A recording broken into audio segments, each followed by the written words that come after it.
Hello guys, তো আজকের দিনটা ছিল সরস্বতী পুজো। সকাল সকাল মানে ভোর ভোর ঘুম থেকে উঠে স্নান টান করে পাড়ার মধ্যে অঞ্জলি দিয়ে নিয়েছিলাম।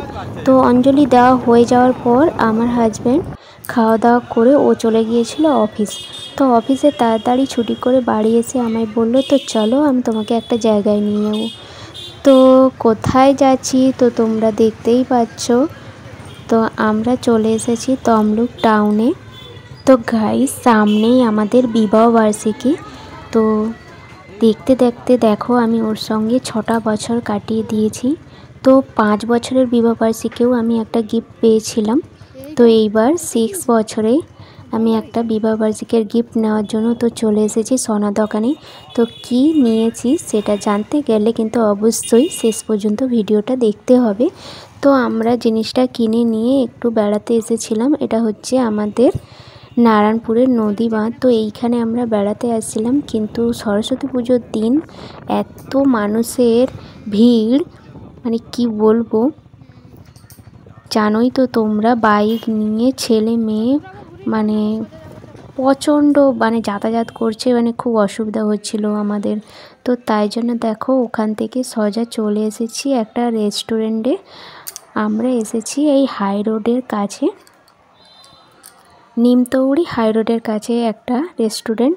তো আগে কখনো আসিনি, খুব নামকরা রেস্টুরেন্ট। তো এসে দেখো প্রথমেই আশেপাশে কোথাও পুজো হয়েছিল, সেই জন্য দেখো প্রসাদ দিয়ে গিয়েছিল। তো প্রসাদটা একটু মুখে দিয়েছিলাম, দেওয়ার পর তো দেখো আমার হাজব্যান্ড কি অর্ডার দিয়েছে। ও দিয়েছে সব রকমই ভেজ ফ্রায়েড রাইস, ভেজ বলছি নন ভেজ ফ্রায়েড রাইস, ডিম আছে, আর তোমার চিকেন নেই, হ্যাঁ মনে চিকেন আছে না জানি না, আর চিংড়ি মাছ আছে, সব রকম দিয়ে একটা ফ্রায়েড রাইস। ও ফ্রায়েড রাইসের সাথে আর কোনো গ্রেভি নেয়নি। আর আমি নিয়ে নিয়েছিলাম একটা কোল্ড কফি। তো যেহেতু আমি ওই দিন নিরাম করেছিলাম, তাই আমি আর ওইসব খেলাম নি। আর ওকেও আমি কোনো কিছুতে বাধা দেইনি, তো যার যেটা ভালো লাগে সে খেতেই পারে। তো আমি বলেছিলাম যে আমি আইসক্রিম খাবো, তো ওর ওটা নিয়েছিল 150 টাকা, আর আমার এই কোল্ড কফিটাও কিন্তু 150 টাকা নিয়েছে। আর কোল্ড কফিটা কিন্তু অসম্ভব সুন্দর লেগেছিল, না মিষ্টি না কিছু, মানে আগে আমি কখনো খাইনি, এই ফার্স্ট টাইম কোল্ড কফি খেলাম। তো বলে এলাম যে খুব ভালো হয়েছে। তো নেক্সট টাইম আবার এখানে আসার খুব ইচ্ছা আছে, তো যাবো এবার, সঙ্গে আমার ছেলেকে নিয়ে যাব। তো এবারটা ছেলেকে নিয়ে যাওয়া হয়নি, তার কারণ ওর শরীরটা খুবই খারাপ ছিল, সমানে কাজ ছিল, তাই ওর দাদুর কাছে ছিল। তো দেখো বাড়ির পথে যাচ্ছিলাম, তো যেতে যেতে দেখো ট্রেন গেট পড়ে গিয়েছে। তো আমার ছেলে ট্রেন লাইন দেখতে আর ট্রেন দেখতে এত ভালোবাসে, তার জন্য ওর জন্য ভিডিও করেছিলাম। তো ফাইনালি দেখো আমরা বাড়িতে চলে এসেছি, আর এসেই দেখো আমি গিফটটা খোলা শুরু করে দিয়েছি। ভেবেছিলাম যে একদম বিবাহবার্ষিকীই হাতে পরবো, খুলে তো আর আগে তোমাদের সাথে একটু শেয়ার করে দিচ্ছি। তো এই দেখো ফাইনালি এই গিফটটা কিনেছি, কেমন হয়েছে অবশ্যই বলবে। গিয়েছিলাম ছাতা আংটি কিনতে, আমরেলা আংটি, তো নিয়ে এসেছি পটল আংটি। তার কারণ তোমরা তো জানো সোনার বাজার এতই বেশি, তো আমাদের মধ্যবিত্ত ফ্যামিলিতে ওই অত কিছু কেনার মতো সামর্থ্য নেই। তো আমার বিয়েতে পড়েছিল 2-3টা আংটি, তো সেই ছোট ছোট আংটিগুলোকে দিয়ে আর আমার হাজব্যান্ড কিছু লাগিয়ে আমি এই আংটিটা তৈরি করেছি।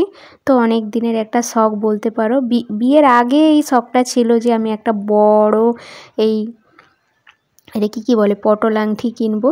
তো যাই হোক, এত বছর পর একটু দেরি হলেও আমার শখটা কিন্তু পূরণ হয়েছে। আর ভিডিওটা তোমাদের কেমন লেগেছে অবশ্যই কমেন্ট করে জানাবে।